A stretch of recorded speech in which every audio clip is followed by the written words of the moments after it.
Before the video does begin, right now is a great time to pick up some gamer subs. They're currently releasing a bunch of new waifu cups, new flavors, and the great part is if you use my code CODESPADA, you can get yourself free shipping for any orders over $39. So if you want to support the channel and also treat yourself to some gamer subs, well, feel free to use CODESPADA. Alright lads, so today we are over on Guild Quest because we have the Nightmare Difficult Quincy Ritter Guild Quest. This is the team that we are using for today. I of course would love to try out the Aaroniero, but I don't have him on any of my account. At the same time, he currently has an issue going on right now where his SA2 is doing half the damage that it should be doing. So I've been seeing a lot of complaints of his performance in the Nightmare Guild Quest. So we're just going to go back to good or reliable Halloween Toshiro, still a great character, especially when paired with someone like Akon. And in this case, Akon can even do damage. Having a look at the characters that people are using to beat this quest or to even attempt it, it's super hilarious, but at the same time sad because, again, we don't have that many options here, right? Realistically, your two best leads are going to be Toshiro and also Aaroniero. And then characters like Baogo and also Yamamoto can help you get into the 5th wave, but I don't think you can actually beat with them as a lead. People are even using Iba as a main, which is absolutely hilarious.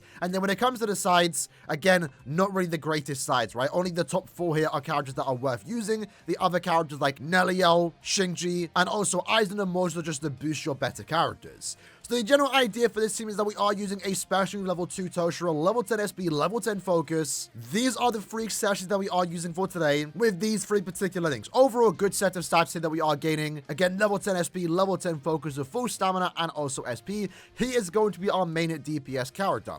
Now, Akon is a character that can also do damage. So because of that, we have given him level 10 SP and focus. He is technically special level 5, so we are getting the additional SP, but it's only an extra 125. Probably doesn't make that much of a difference. Usually, again, we would build Akon just to stay alive, but in this case, because he can do damage, giving him accessories that make him do more damage is important. So in this case, Fortification Pill, T-Set, and of course also Misanga, just like Toshiro, and then we are using once more free recharge links that can also give us additional SP or also strong attack damage. In his case, full stamina and SP are the bonus abilities, but just to make sure you are aware of why we are using him more so, besides the fact that he can do damage, is that he is giving a character like Toshiro 20% more strong attack damage, but also 40% more damage to enemies that are inflicted with a status summon.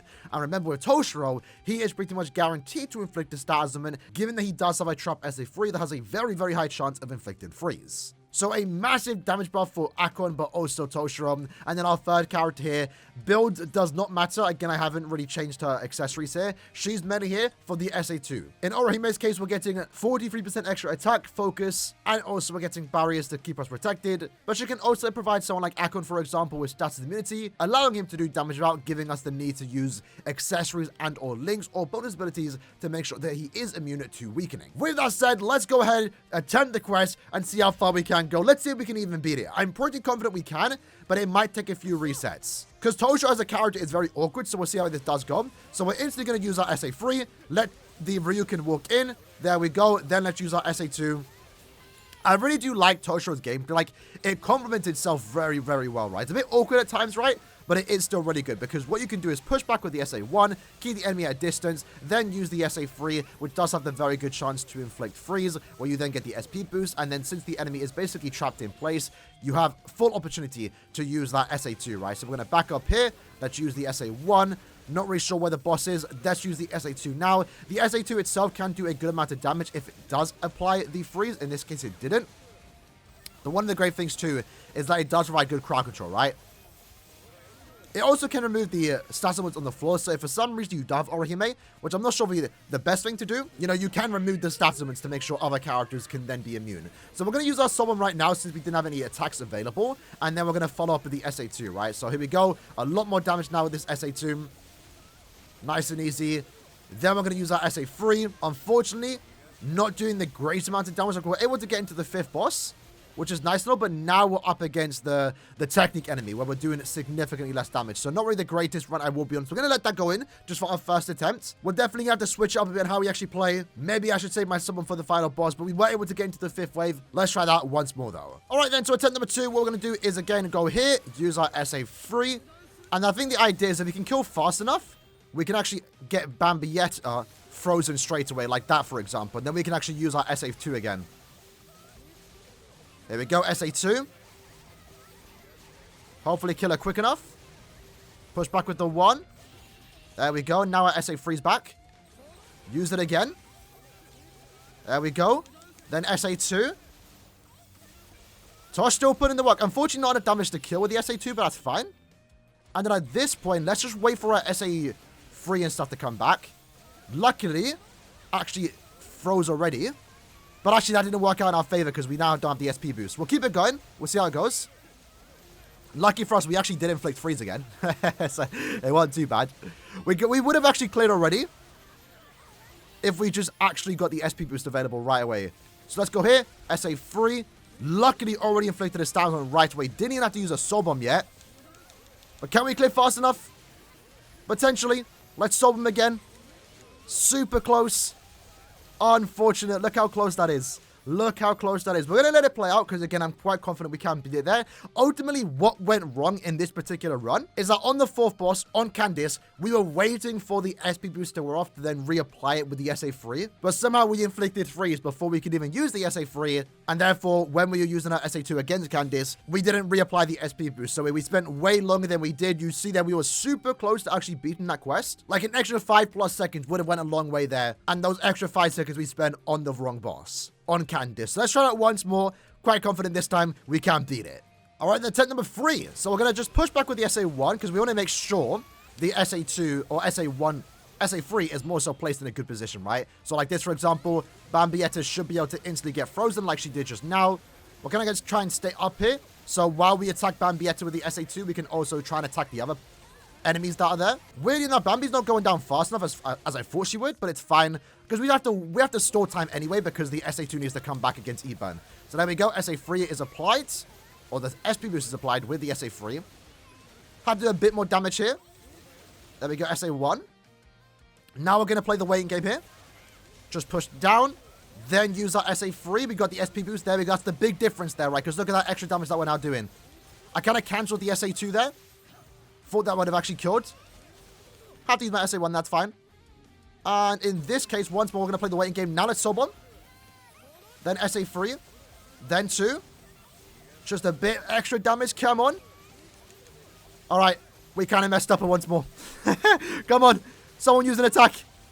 Come on. SA2. Did we kill? I think we just killed last second. Oh my god. I kind of made a massive mistake there, and I'm not sure what went wrong there. Maybe I shouldn't have used my soul bomb. Maybe I should have used the SA3 when the ODU got unfrozen. But in this case, we still beat it. We beat it. Happy to beat it on my ult account. We'll take those extra 25 orbs. And this was something that my main account couldn't do, because my main account doesn't own Toshiro, nor does it, of course, own Okiura. Relatively impressive, though, that he can beat it. Of course, it is thanks to a character like Akon, right? That's the greatest part about Toshiro being a speed sniper, right? Any speed sniper is instantly just upped in Gale Quest content thanks to Akon, right? That's how great Akon is as a team support. But it's really impressive that he can beat it, considering that, again, it's not really in his favor, right? The final boss is a technique character. We have attribute disadvantage against the strongest boss in this quest, so the fact that we can beat it is honestly really impressive. And to be fair, that wasn't even like the greatest run. We kind of messed up there, even though we did beat it. So let's try that once more for our final ticket and see if we can get a better score than just like less than 1 second remaining. Okay, here we go. So we're going to push back with the SA1, get into a good position, and 3. Then 2. Did cancel the SA2 early better there, but that's fine. That's what we wanted to do. Unfortunately, in this case, even though we placed it properly, we weren't able to actually inflict Bambietta with 3. So that kind of wasted a few seconds, but that's fine, actually, because we actually managed to kill relatively fast there. We're going to wait, stay back here a bit, push back with the 1, then use the SA3, then use our 2 on Iban. Push back with the 1. Akon again, still doing damage himself. SA1 finishes up there. That's fine, right? Because we need that extra time for our strong attack to come back. 3 into the 2. We're going to make sure our SA2 goes off fully. Push back with the 1. Would have liked if his SA1 was able to do a bit more damage. That's fine, though. And then in this case, SP boosters were off. Let's use our 2. 2's doing a bit of damage there. There we go. And I think I might wait for the freeze to unwear. Might as well use it actually. Then 1. And then we'll use our 2. So we cleared it a tad bit faster there. Not as fast as I wanted it to clear. I've seen people clear with this team a bit faster. Maybe it's my link status issue. Maybe it's a skill issue. I don't know. But we were still able to beat it with this team, which does make me happy because that was the main reason why I summoned for this Toshiro on this particular account, right? This account, I use to pull for characters that I don't pull on my main, but at the same time, I do want to make sure I can beat every guild quest because it does offer a good amount of orbs. Thus far, on this account in particular, again, my free-to-play account, I only buy the Cons Banana Pass, so I guess it's not 100% free-to-play, but I don't buy orbs.